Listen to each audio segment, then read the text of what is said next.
Hey, and welcome to Crunchy Stewardship. My name is Katie Fiola Jones.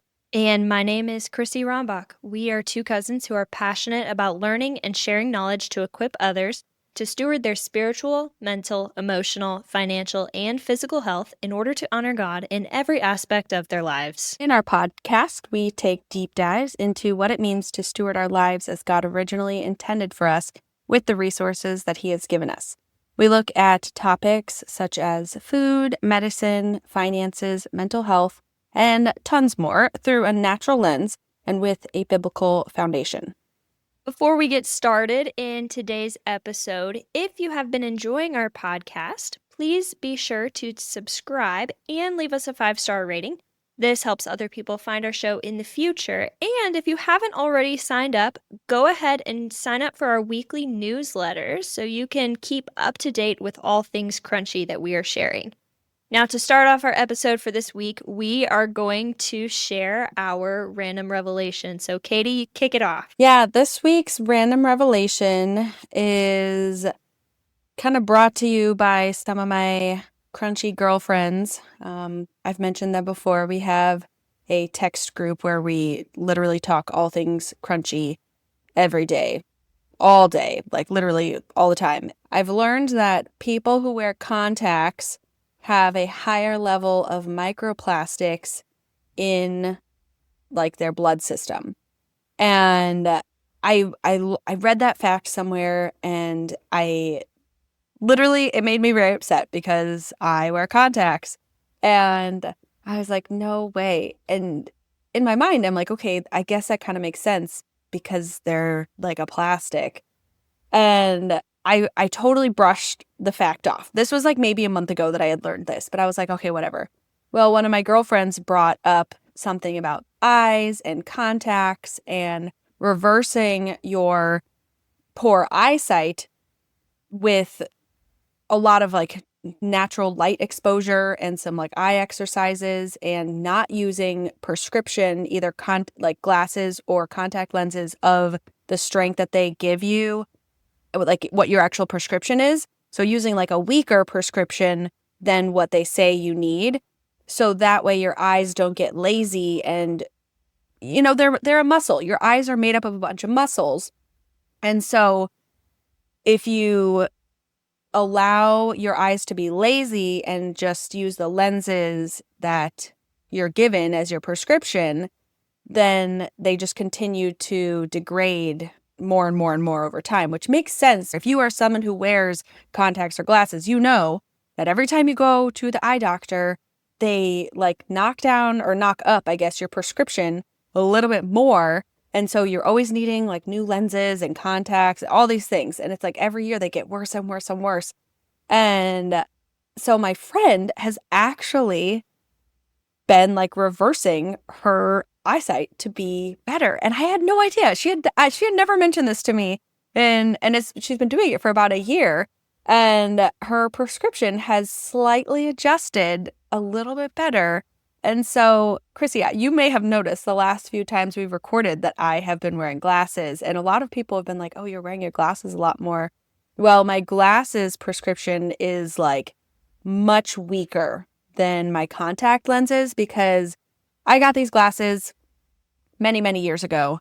And I don't update them every year because I don't have eye insurance. And so it's expensive to get them upgraded every time that my prescription changes. And I usually don't wear glasses at all unless I'm at home and it's the evening and I'm like, oh, my contacts are just kind of bothering me. But even then, contacts don't bother my eyes. So I don't wear my glasses a lot.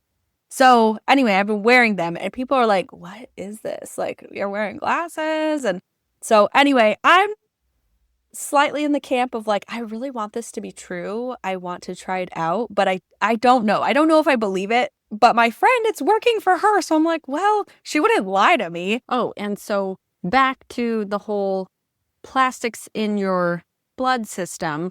So I learned that contacts, like people who wear contacts, have more plastic in their system, microplastics in their system.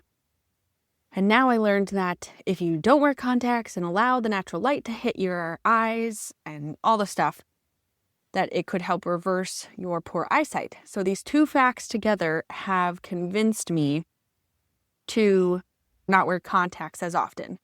So that is my whole random revelation in not quite a nutshell, but that is it. And so I don't know. Well, I'm still figuring it out myself. This is pretty new, but it's been going on for maybe 2 or 3 weeks. Yeah, so crazy. That's kind of funny that you mentioned that, like, you can improve your eyesight and the issues with contact lenses. There's another issue I've actually learned about contact lenses is that it can decrease the blood flow to your eyeball, inevitably making your eyesight worse also and leading to eye diseases and things like that.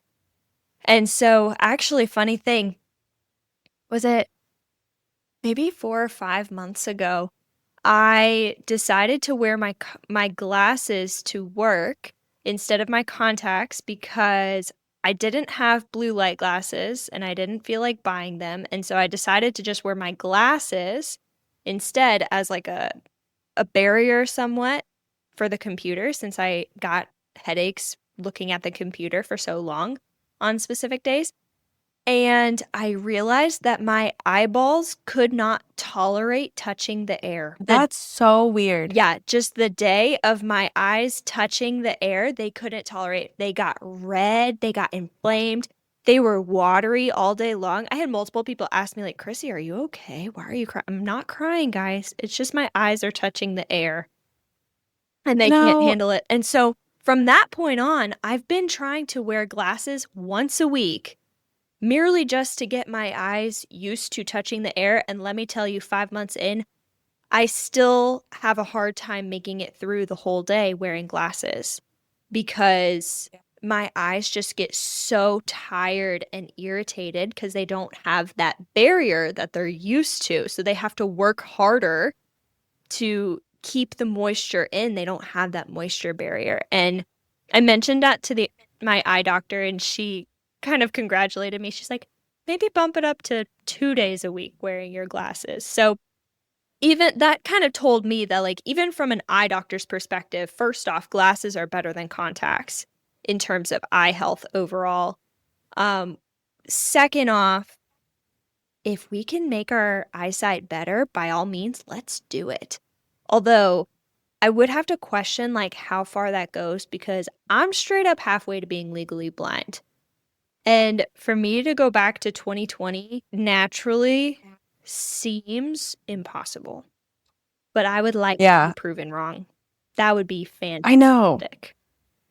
Me too. I have a lot of hope in it because I am also pretty blind. Like without wearing contacts or glasses, like I have a very hard time seeing. Wait, what's your prescription?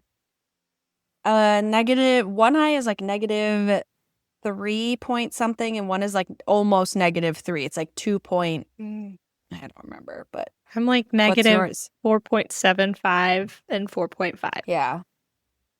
Yikes. Yeah.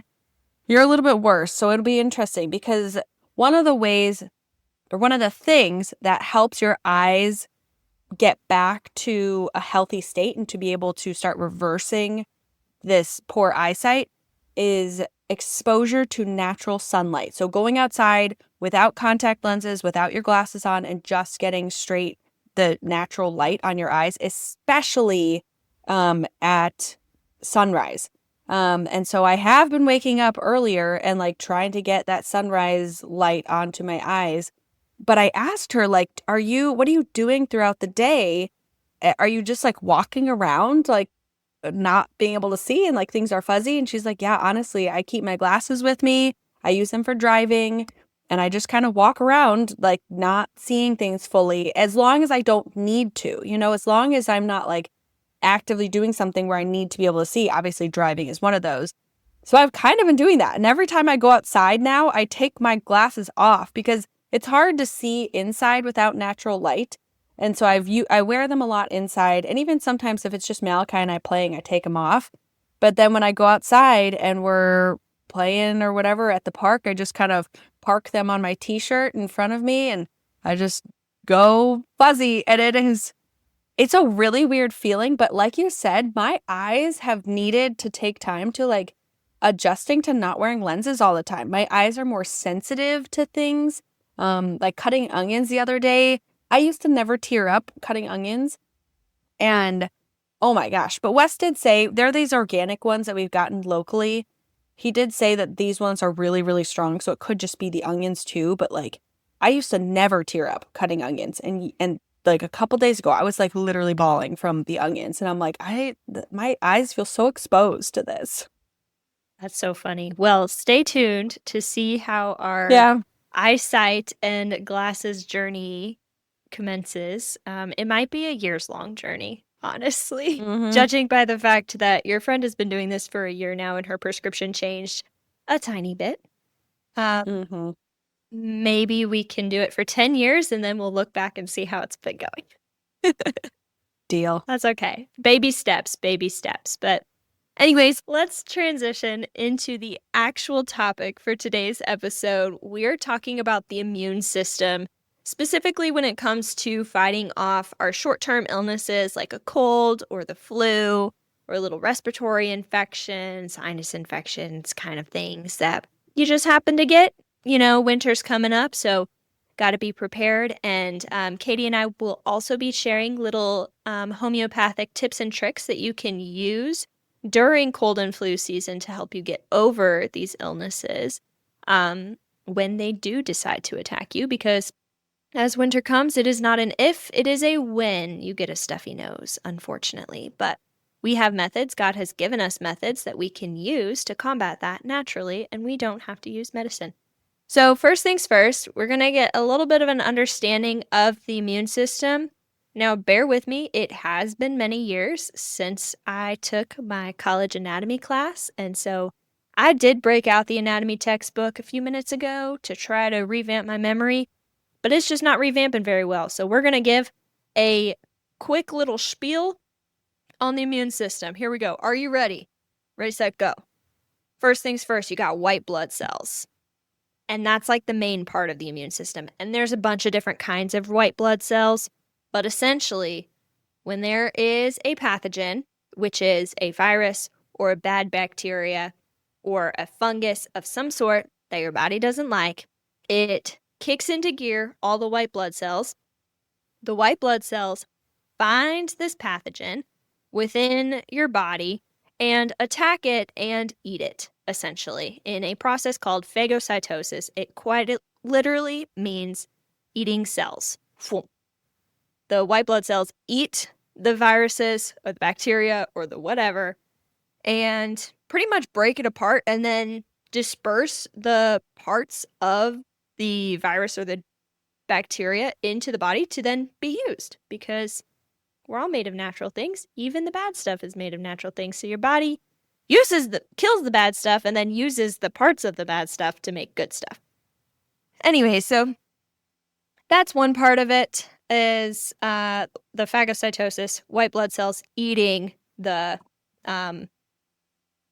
pathogens. Another version that it might happen is pinocytosis, which is essentially when the white blood cells kind of attach and dissolve the membrane and then like through osmosis absorb the pathogen, so to say.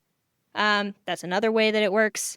There's also immunoglobulins. Do I remember what immunoglobulins are? No, but I know that there is IgA, IgD, IgE, IgG, and IgM, and all of them have different jobs to protect you from pathogens, essentially. And one more thing, your immune system has a memory.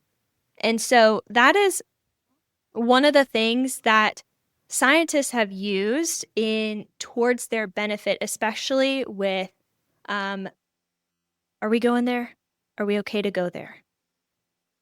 Yeah, well, I think one thing that we should talk about is the difference between being immunized versus vaccinated, because I think that there is a distinct difference between the idea of like you catch something and your system remembers it versus having a vaccination. Do you know what I mean? Because it is slightly different, even though people like using the words interchangeably, but it's technically a little different because if you get COVID naturally, like you just catch it from someone, your immune system builds more robust antibodies to that illness versus getting vaccinated. You know what I mean? Yeah, but the vaccine is based off of the same sort of science that it gives you like a low dose concentration so that your body attacks it and then remembers it so that it can attack stronger when the actual pathogen comes in. At least that's pre-mRNA stuff. Yeah. Well, that's a good point because I mean, I think what's interesting now is that what coming out with a lot of the COVID vaccine stuff is that it's been shown that the vaccine actually makes it worse for you when you get COVID. Yeah, you know? But I think that's more mRNA and Okay. less of like, because this book was written pre-mRNA vaccines. Well, and even if you think about like the chicken pox shot, so if you get vaccinated against chicken pox versus if you actually catch chicken pox, that if you catch chicken pox and you actually get chicken pox yourself, your body is now also immunized against shingles when you are Is it older. though? Aunt Julie got That's what I've heard. Aunt Julie got shingles. But did she ever have chicken pox as a kid? Pretty sure all 4 of them got, or 3 of them had chicken pox at the same time. That's what I've heard, but Oh, I no, guess that's I a don't lie. know for My sure. mom got chicken pox when she was 30. That's totally a lie. Yeah, I don't know. I don't know. I'm gonna go based off of what I know from this, and you can add whatever you want to it. Cool. Okay. Backing up. So think of it this way. When somebody gets the flu, they never get the flu multiple times in a year, right? That's because they get the flu once, their body fights off that flu pathogen, and then is able to combat the flu virus when it comes into their body again, and they don't get sick.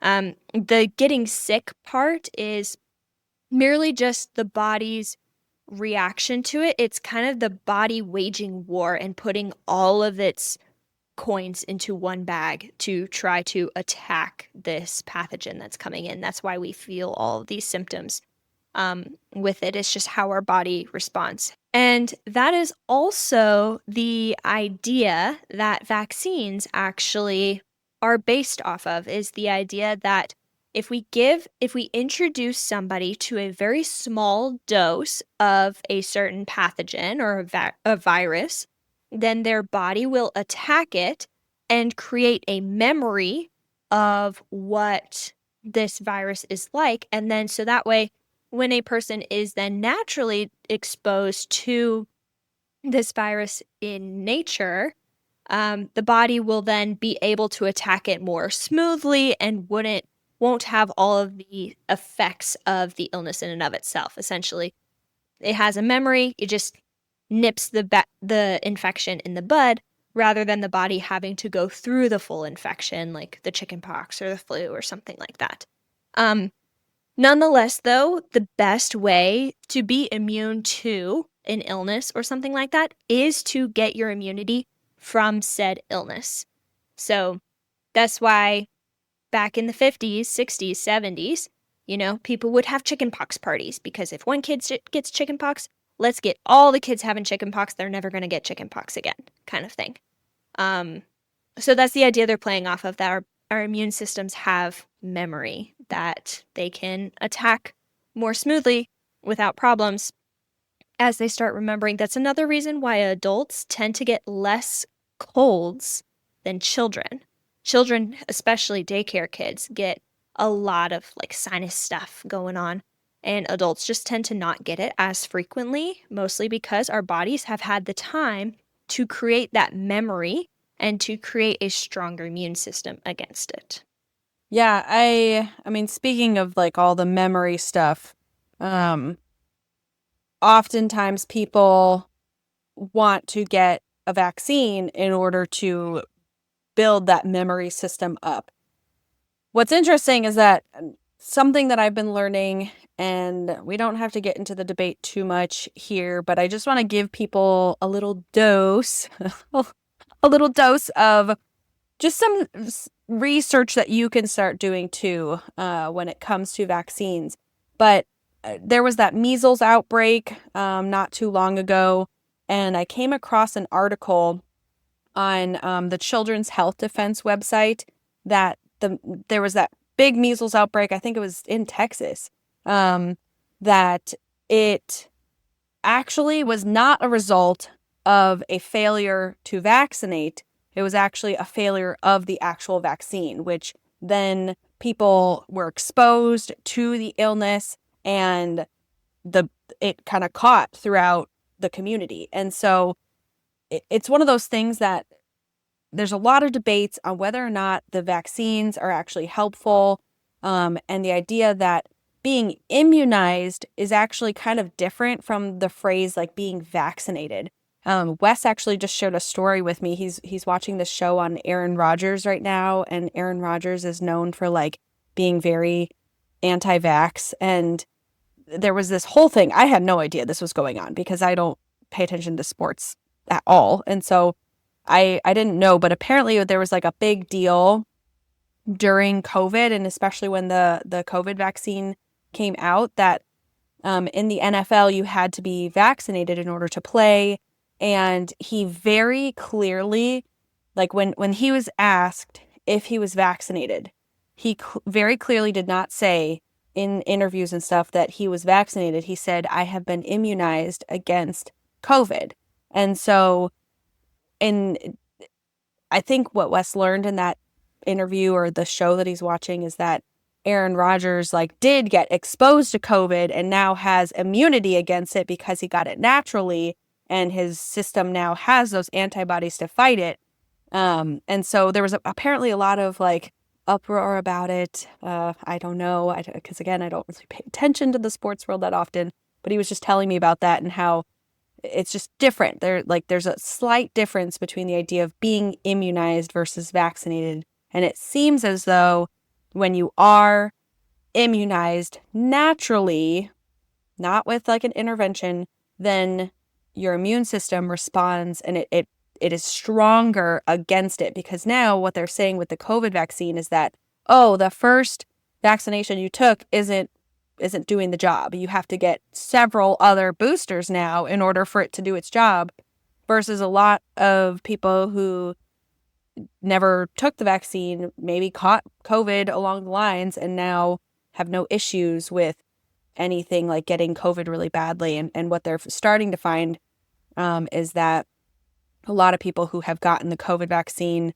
and a lot of the boosters actually are now having a weakened system against COVID. And so they're the ones who unfortunately are getting things like long COVID and stuff because it's not working as well as it was intended to. And so, yeah, there's a lot of interesting stuff with the idea of immunization and vaccination, and they're slightly different.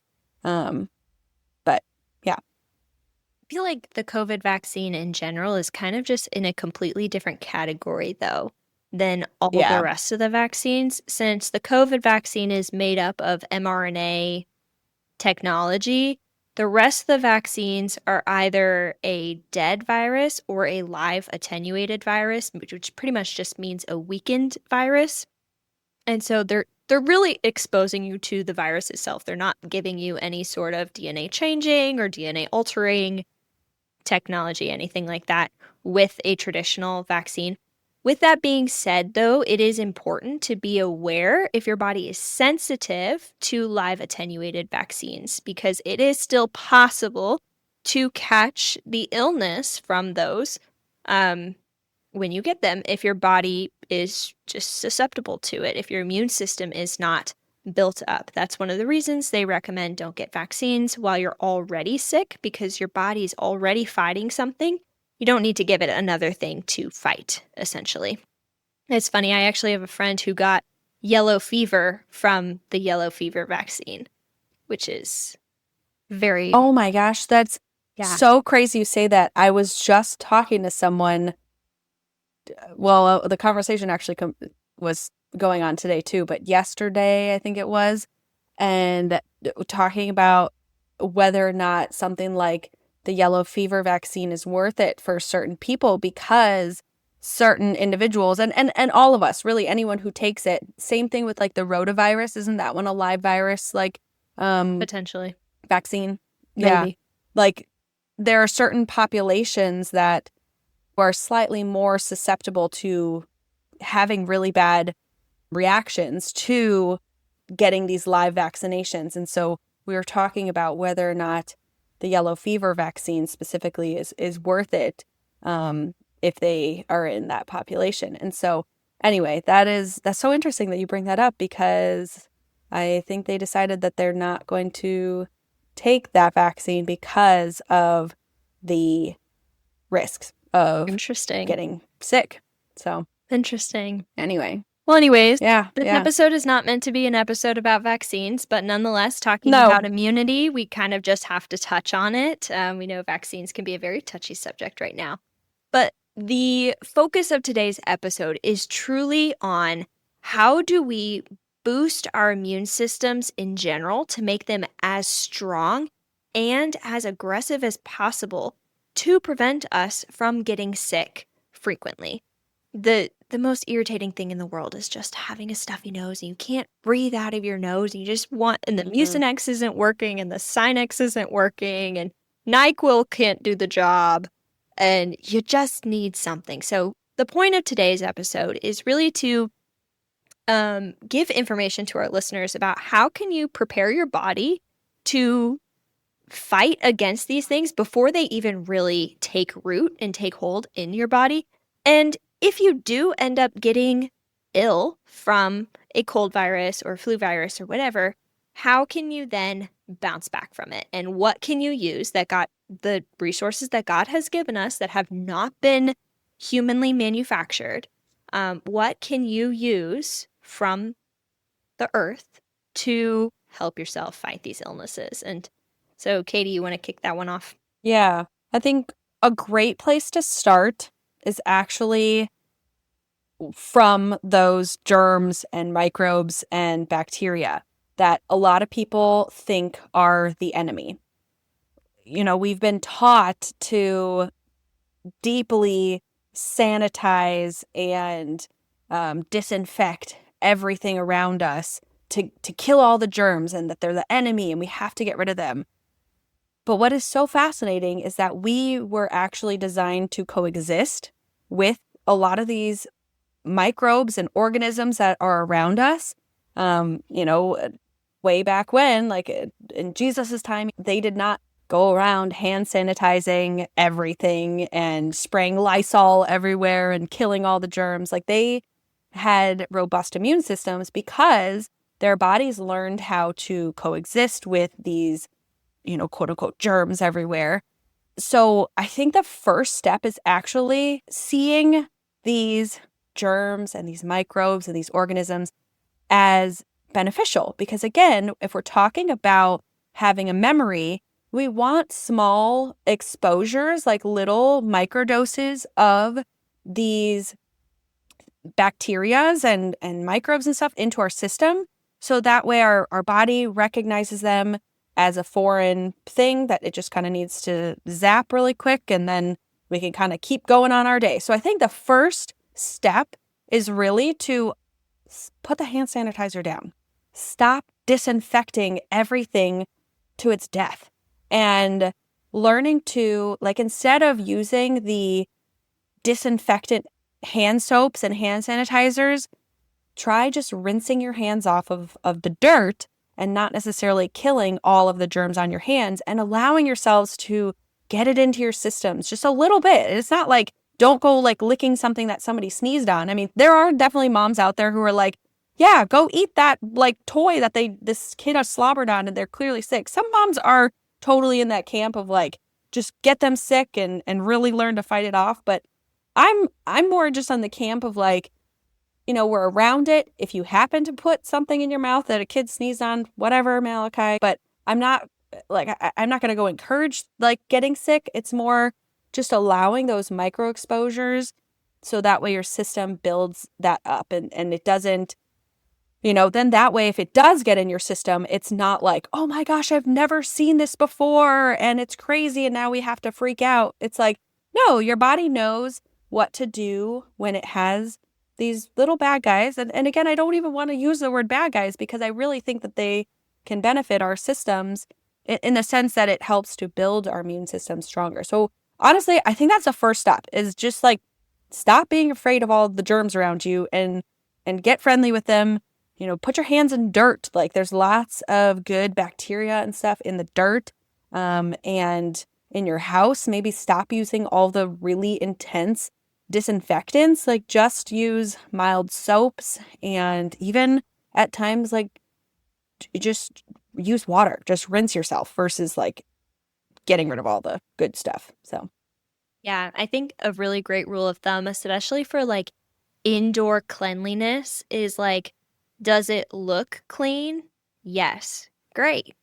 It's clean. It doesn't have to pass the agar plate test to see whether or not it's clean because agar plates will grow good bacteria and bad bacteria. Like we need bacteria in our environments in order to survive. We interact with it on a daily basis. It's necessary. And so I think, yeah, just what you were saying of like cleaning with water. And if you really need a little bit of extra oomph to get a stain out or to get in there and get that dirt, the visible dirt out of your grout or the floors or something like that, that's when baking soda and vinegar come into play and hydrogen peroxide. Those are very powerful cleaning agents that do not kill every single living thing in sight. I actually think it's kind of ironic that we spray so many things around us that are designed to kill living things. And then we wonder why our living bodies are malfunctioning. I just think that's kind of ironic to me. And inevitably, exposing yourself to a bunch of little germs frequently, like the germs in soil. If you're gardening, try gardening without gloves on. Just garden with your hands. Get the dirt stuck under your nails and then maybe use your tooth to get it out. And you know what? That's just how it goes sometimes. You just have to because the other fingernail isn't working. It's too short or whatever.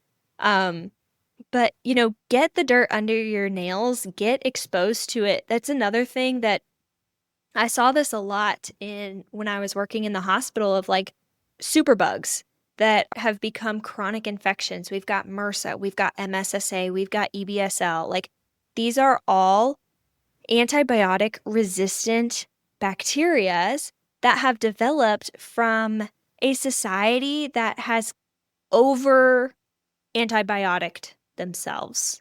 I don't know how to say that properly, but we have been programmed to use antibiotics in every single area of life to clean our countertops, antibacterial soap, hand sanitizer, all these things. And that's just not necessary. Those are the culprits that are truly responsible for these superbugs forming. yeah, I listened to a podcast too where this girl talked about how she had been on lots of antibiotics and growing up, she just disinfected everything. It was just, her mom carried hand sanitizer and they'd always be cleaning. And she's like, my body was so depleted of all the good bacterias that she ended up getting, I can't actually remember what illness it was, but she was like hospitalized because she had this massive superbug. But I think that's the first step. But then as far as just like our general immune system and what we can actively be doing besides like getting in the dirt and allowing ourselves to be friends with germs, there's a lot of ways that we can actually build up our internal systems to be strong, to fight when it does need to fight. Many, many years ago, Hippocrates said that all disease stems from the gut. And I think that statement is so incredibly true, especially the more that we learn about the human body and we learn about how the body interacts with our environments. I mean, the crazy enough, the part of our body that is exposed the most to the outside world is our intestines. Our intestines are 40 feet long, right? Like they have more surface area than our skin, than our face, our hair. Like our intestines are the most exposed to the outside world because of what we put in it. And there's these junctions in between the cells in our digestive systems, essentially where the cells are kind of stuck together. And as we eat foods that are not natural, foods that have a lot of seed oils in them, or a lot of preservatives, or man-made artificial flavorings and colorings, and this, that, and the other thing, those junctions in our small intestine start to loosen, and we start to develop this syndrome. It's called leaky gut syndrome. Essentially, it means that your gut, which is designed to protect you from all the pathogens that you might eat when you eat your dirt-covered food, it opens up. And all of a sudden, all those pathogens that you've been eating that you don't know about have free reign in your body because those junctions in between those cells are not tight and they're not allowing only specific things to come in. They're allowing everything to come in. And that includes microplastics, that includes toxins, that includes pharmaceuticals that are in our water systems. That includes MSG, maltodextrin, all these things that are in our food, Teflon, that have been proven to cause harm in our bodies. If our body is constantly fighting against these pathogens that accidentally make it through these loose junctions in our digestive system, it's not going to have the manpower to go around and then fight off a cold virus, and then fight off a flu virus, and then fight off RSV. Let's fortify our gut.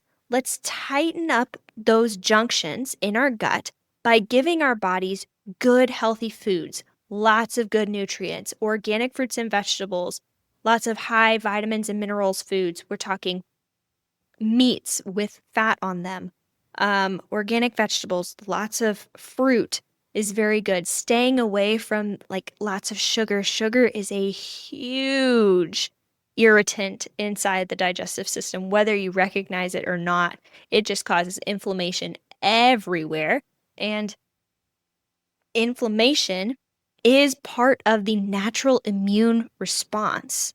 If sugar is causing inflammation, that means our bodies are responding negatively towards that sugar or towards any food that might cause inflammation. And so that's something to keep in mind, is eating low inflammatory foods that are very high in nutrients. So one thing that's very, very helpful in healing the gut is actually bone broth. I recommend this to a lot of my patients, especially ones who just need to get a lot of protein in and they have very little appetite.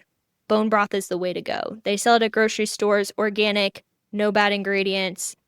Specifically, I think Kettle and Fire and Pacific are very good brands that you can use. But also another way to make great bone broth is buy a whole chicken, cut the meat parts off of it, cut off the 2 boobs, cut off the 2 wings, cut off the 2 legs.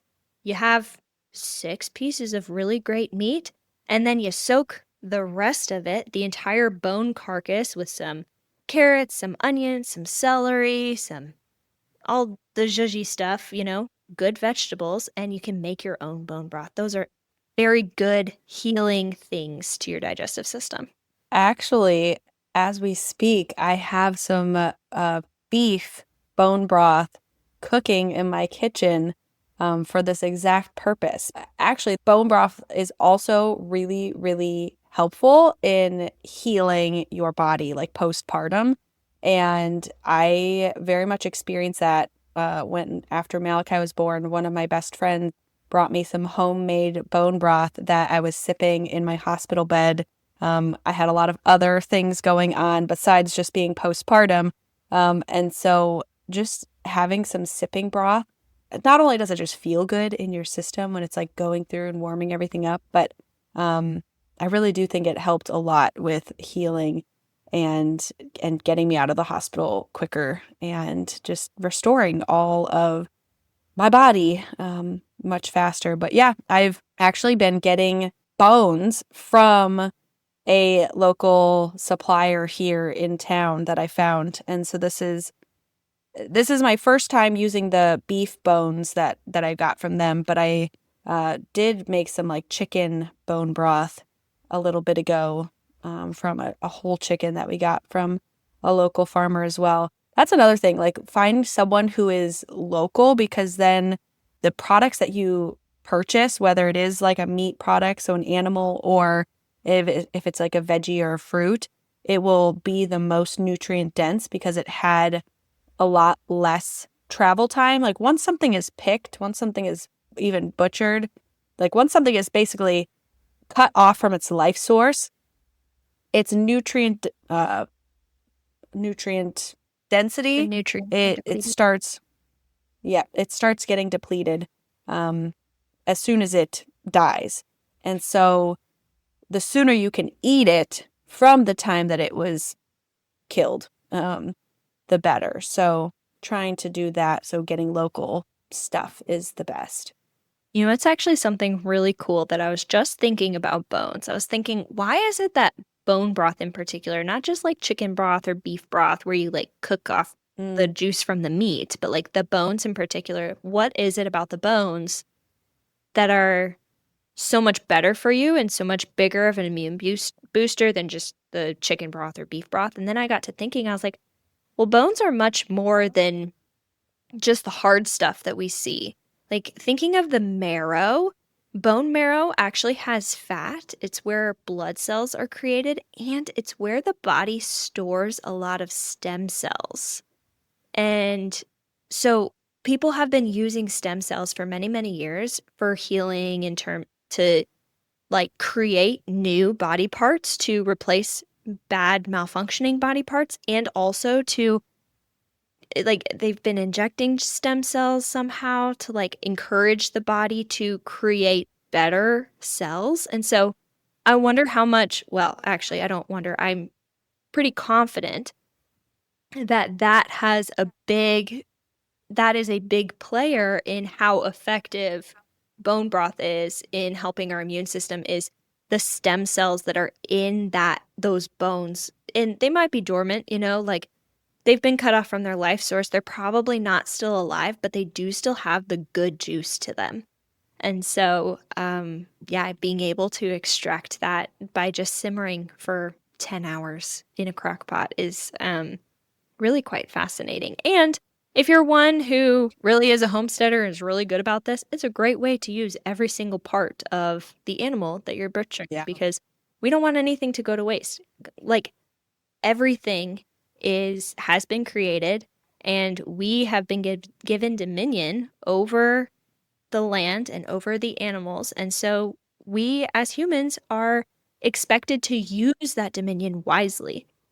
And to use it wisely is to use every single part. Another animal part that I guess that is really, really good for you is organ meats. So like eating heart or liver or kidneys or lungs. Actually, fun fact, cow lung is illegal in the United States. You want to know why? Really? Why?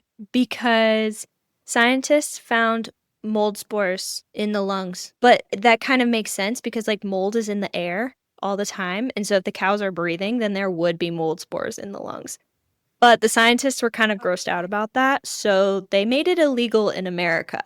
I wonder, though, if that is from like a conventionally grown and raised cow that's like more indoors versus like a pasture-raised cow that's like getting all of the fresh air and sunshine and good grass to feed on. That's what's interesting about raw milk, is that raw milk is actually less dangerous than pasteurized milk if, this is a big if, the cows are raised like in a pasture and have a very healthy lifestyle. So if the cow itself is super healthy, then that milk that has not been pasteurized is much safer than pasteurized milk from a cow in a conventional farm. Because what happened was they started conventionally growing cows, and everybody kind of knows of these like giant feedlot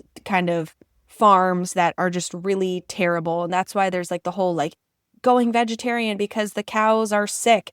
Well, when you grow them that way, yeah, of course, they're going to get mastitis, which is an infection in their udders. And so then, of course, that mastitis is going to get into the milk. And so that is really why they've had to pasteurize milk, is to kill the infection that they already have because of the way that they are being raised. And it's like literally, you think about us. So when we're thinking about the immune system, our immune system is the same way. We need to be outside. We need to get sunlight. We need fresh air. We need exercise and good foods. We need to not be in a stressful environment.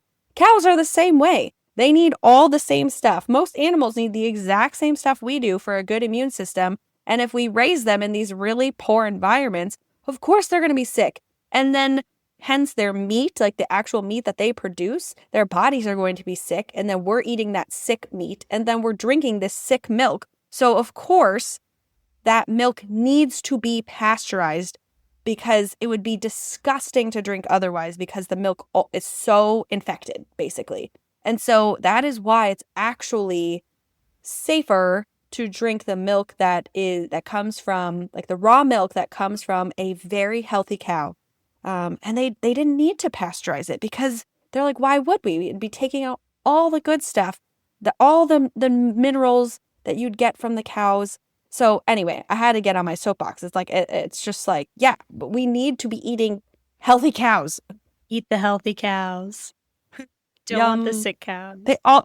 They also taste better. Like, That's true. now that we have been like jumping over to this like grass-fed organic stuff, it all just tastes better. And the next time I have we had like hamburgers from Costco or something, and they're not good. You're really missing out by just getting the cheapy stuff. And that's why you also need to eat like multiple burgers to feel full versus eating like a really good, solid, grass-fed, organic meat like burger from these happy cows that are healthy. Yes. Do it. Eat the happy You'll feel cows. different. You need to eat less. Eat the happy cows. So now let's talk about, what do you do if you do get sick? How do you make it through a cold or a flu without taking Mucinex or Sinex or Advil or Tylenol or whatever you would take that inevitably does help, but also wreaks havoc on your gut and then creates an environment for more illness to thrive? So one herb that I have learned lately that is very, very helpful in assisting with like congestion in your nose is called mullein. Mullein is like nature's mucinex, and you can create a tincture with mullein. You essentially just get fresh mullein, put it in a jar, fill it with a high proof alcohol like vodka or something like that, and let it sit for, how long is it? Do you know?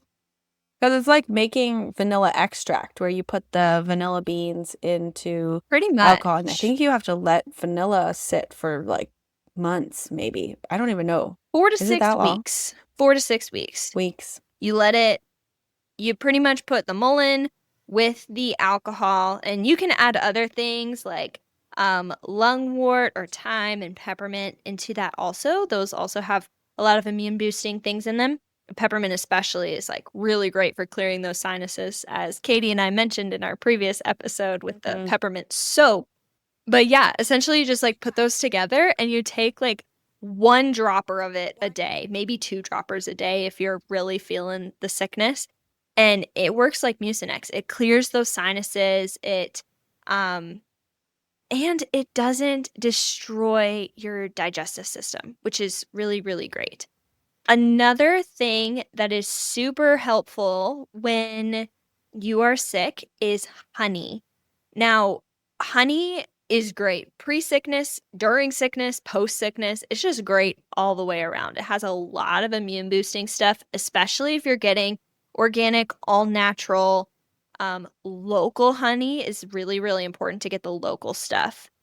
Huh? I don't know what you're saying. Huh? Saying raw honey. Oh, raw honey. I was like, fa? And then I was trying to say rah because I didn't have my hand near the mouse to click it fast enough. That's funny. Yes, it's very important to get local raw honey because when you are getting the honey straight from the bees, it has not been processed at all whatsoever. It has a lot of immune boosting things that are particularly specific for the area that you're in. It has a lot of allergy prevention parts to it. I don't allergen boosters, anti-allergen boosters, I guess you'd call it. I don't know. The bees fly around, they touch all the flowers, and they make the honey from all these flowers, and then that's how you're Yeah, then immune it to gets it. in your system. It's kind of like how like anti-venom is made with venom. Same idea. Yeah. Anti-allergens are made with the allergens, okay? That's just how God created it to be. But so honey Which is why you should let your kids eat peanut butter. yes. That is Oh my gosh, that is very- another soapbox I could get on. People are like, don't bring peanut butter into the schools. And I'm like, you're making it worse. Sorry, babe. That's true. it. Yeah, so honey, one thing to keep in mind with honey though is you don't want to heat it above like 180 degrees or so because once it gets hot, a lot of those immune boosting parts of the honey really do start to falter and they fall apart. Just like most things, once they get to a certain temperature, they start to denature. And so all of these really good things in the honey do denature once they get hot. So you want to make sure if you're using honey, don't make it any hotter than warm. Essentially, you should be able, if you're putting honey in your tea or something, you should be able to hold your finger in your tea and not have to pull it out because it's too hot. That, if you can hold your finger in or hold your finger on whatever you're touching, then it's a good enough temperature that you can put the honey in. Just so it doesn't get denatured when you put it in. Another thing that's really, really great for relieving congestion and things is eucalyptus oil. And I'm not talking the eucalyptus oil that you get at the grocery store that's like $6 for an ounce. I'm talking the really good quality of eucalyptus oil that's probably more like $30 for an ounce. Unfortunately, it's one of those things you gotta pay the bang to get your buck's worth. You gotta pay the buck to get the bang. You need high quality eucalyptus oil, but with that, you can honestly just put a little bit into boiling water and let that steam kind of come over your face is very helpful, or even just put it in the corner of your shower where the water doesn't really touch all that much and the steam from your shower can help. Another thing that's super helpful is if you have access to organic eucalyptus leaves, you can get like a branch of eucalyptus and just hang it over your shower, out over your shower head. And that is also very helpful for clearing those sinus infections and clearing your passageways so you can actually breathe.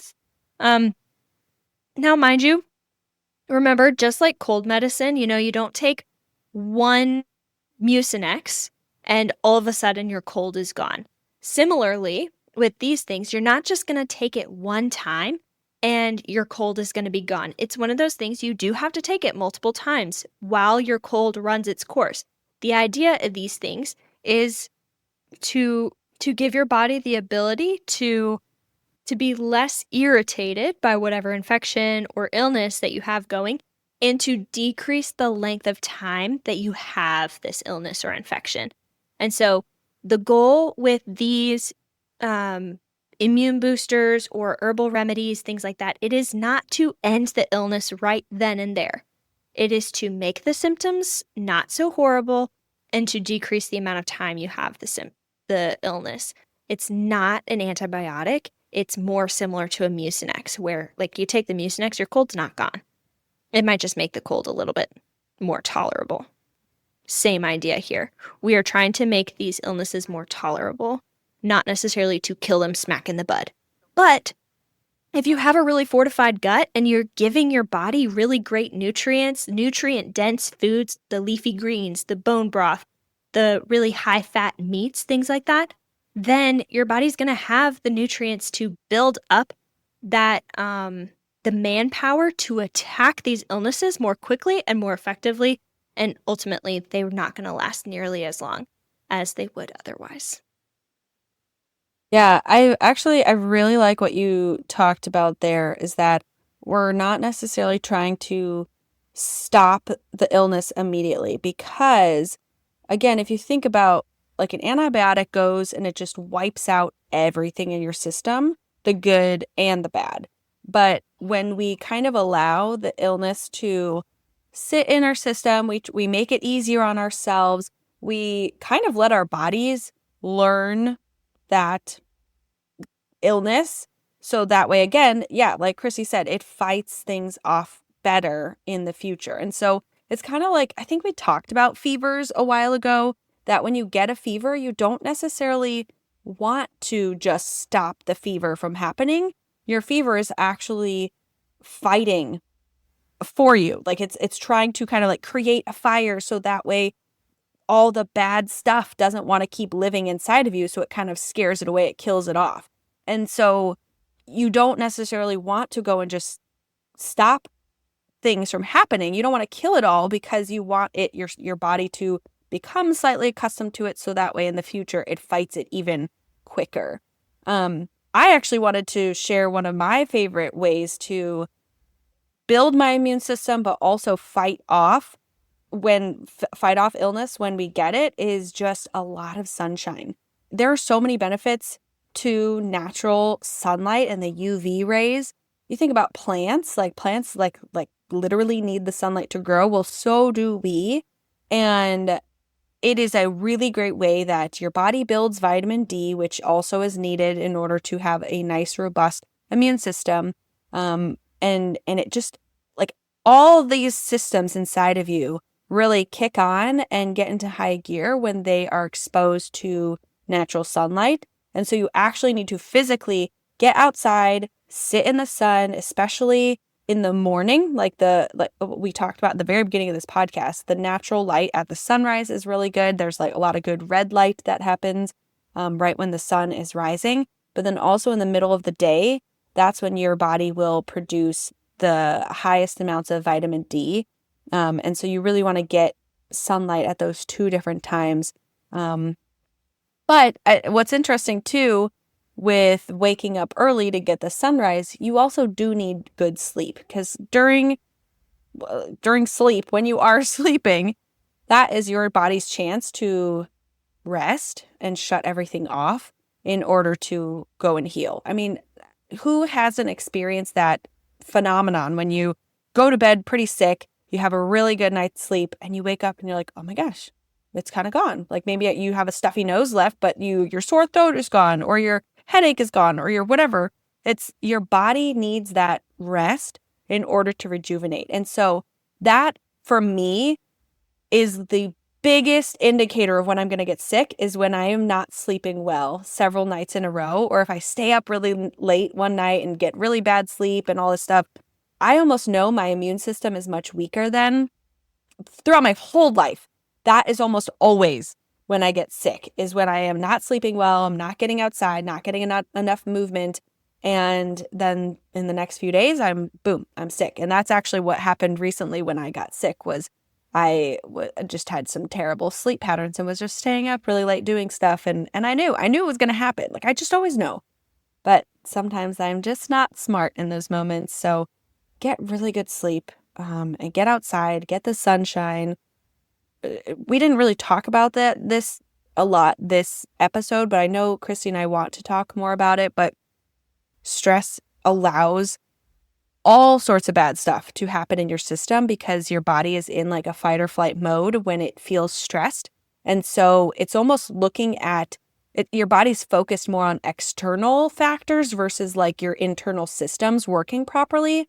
And so reducing your stress really allows your immune system to stay strong as well. Yeah, you were talking about the fact that you always get sick after you haven't slept very long or very much. It reminded me every single year during high school and college, without fail, I always got sick the day after finals. Every single semester because I was so stressed. My body was so jam-packed. I was studying and I was trying to be social and trying to get those last few minutes with friends and then studying some more and then trying to remember this and then studying some more.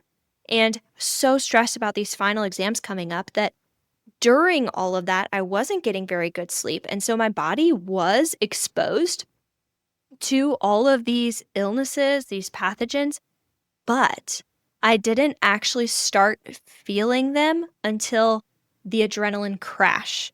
When after finals, my adrenaline levels went down and my rest and digest processes, my parasympathetic nervous system was able to start coming in and cleaning things up. That's when I started feeling all the illnesses because my body didn't even have the energy to tell me that it was sick because I was burning the candle so bad at both ends.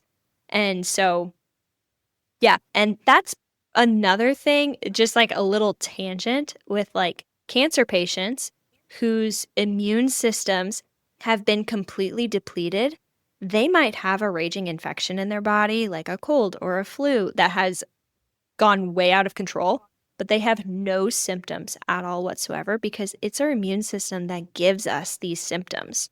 And so if we don't have an immune system, we're not going to have symptoms. But then those diseases are just that much more dangerous for us and wreak even more havoc on our bodies because we can't protect ourselves. It's like the enemy is invading from the inside, and there's nothing that you can do about it until all of a sudden you've been overtaken.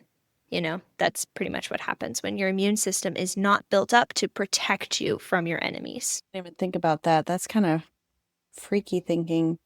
I guess that makes sense. So after our wedding, right when we were on our honeymoon, it was like the day we got to Hawaii, I got sick. And it was kind of the same thing as you leading up to all of your finals and stuff. It's like your body's just like, go, go, go. You're not getting a lot of sleep. And I just remember like there's stress, but it's good stress, but it's also you're anxious and you're staying up late because you're like, oh my gosh, I'm getting married and all these things. And the day we got to our honeymoon and finally relaxed and yeah, the adrenaline goes away. I got really sick on our honeymoon and it was rather unfortunate. Thankfully, we had almost a 2-week honeymoon, which was great. So the first like few days I was like very sick. But then after that, it was like, okay, we can actually go and enjoy ourselves and stuff. But I definitely like still went out and actually, you know, now that I think about it, I was not crunchy back then, but I did still go and lay out at the pool every day, even though I was sick. And I think that really helped. Just obviously the sunlight, because I was just mentioning that. And I'm like, oh, look at me. I didn't even know I was doing something for myself then, but that probably helped. Look at that. I love it. Well, we are nearing the end of our time. So just to close us out, we want to let each and every one of you know that we do pray over you guys, and we are hoping these episodes are helpful for you in your journey to becoming a better steward of your body, your mind, your soul, your spirit, your finances, and your families. And we pray over all of these episodes that you would learn something, and that not just you would learn something to better yourself and better your own life, but also better your relationship with the Lord and how you strive to serve Him. So yeah, and hope to see you next time. Until our next episode, this is Chrissy. And this is Katie. And thanks for listening to Crunchy Stewardship.